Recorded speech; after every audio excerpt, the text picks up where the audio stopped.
পা ধোয়ার জন্য নদীর জলে নামতেই দাদার চোখের সামনে ফুলবাড়ির মহানন্দা নদীর জলে তলিয়ে গেল ছোট ভাই।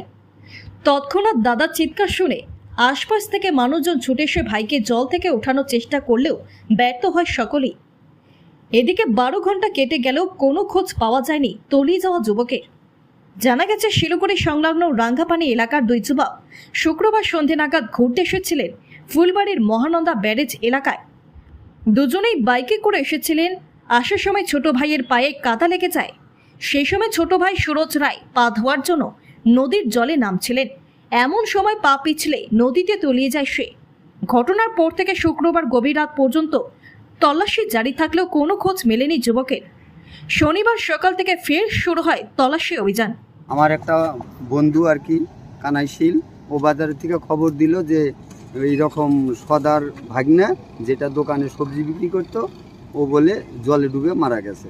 মানে মারা যাওয়ার কথা বলে নাই, বলছে জলে ডুবছে কিন্তু এখনও ওকে পাওয়া যায়নি। তখন আমি কি করলাম, অন্য একটা ছেলের সাথে বললাম তাহলে চলো দেখে আসি। আমরা আইসা দেখি, তারপরে আমি সদা মানে যে মারা গেছে তার মামার কাছে শুনলাম কি ব্যাপার। 7টা মানে 1 মিনিটের থেকে 5 মিনিটের মধ্যে খবরটা পাইছে আর কি।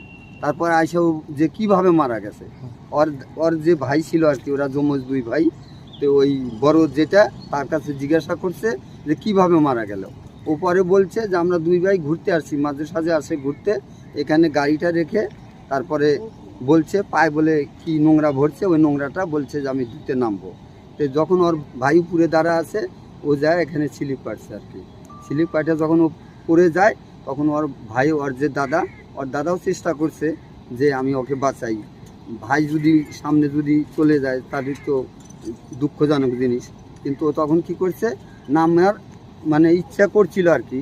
তারপরে সবাই বলছে যে তুমি যাও না, তুমি গেলে তুমি এরকম পড়ে যাবা। তারপরে লোকজন বলছে যে যদি ওরও ওঠে আর কি, তাহলে আমরা এখান থেকে টাইনে ধরবো আর কি। পরে ওকে দেখা যায় নাই, মোটামুটি 10-15 মিনিট পরে একটা চপ্পল ভেসে উঠছে। তারপরে ওটার সন্ধান পাওয়া যায়। উদ্ধারের কাজ চলছিল? উদ্ধারের কাজ মোটামুটি 10টা অবধি চলছিল। আজকে শুরু হয়েছে উদ্ধারের কাজ? হ্যাঁ, আমি এখন আসলাম, এসে দেখি উদ্ধারের কাজ শুরু হচ্ছে। কি নাম ছেলেটার নাম সুরজ। আপনার নাম? আমার নাম রঘুনাথ সরকার। কোন জায়গার ঘটনা এটা? কোথায় হয়েছে ঘটনাটা? এই জায়গায়। কি নাম জায়গাটা? ফুলবাড়ি ব্যারেজ।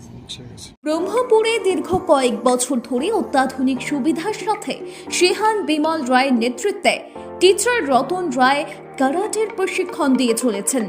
আগ্রহী অভিভাবক তাদের বাচ্চাদের অ্যাডমিশনের জন্য আজই যোগাযোগ করুন। আমাদের নাম্বার 9678190076।